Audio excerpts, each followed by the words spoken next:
I'm Geshe Lhakdor, and right now I am the director of Library of Tibetan Works and Archives, and of course I'm a Tibetan. I was born in Tibet and fled Tibet at a very young age, and then I went to a regular Tibetan school and studied the modern subjects for 11 years. Then after that I went to study Buddhism.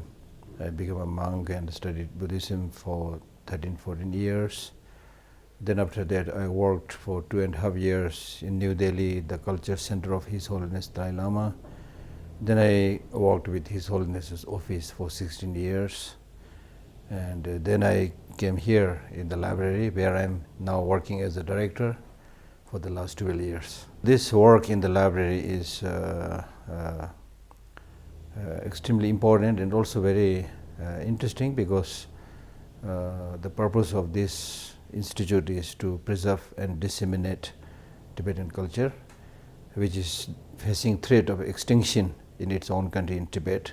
So it's a privilege to be able to do something to preserve and make this culture available to others who are interested.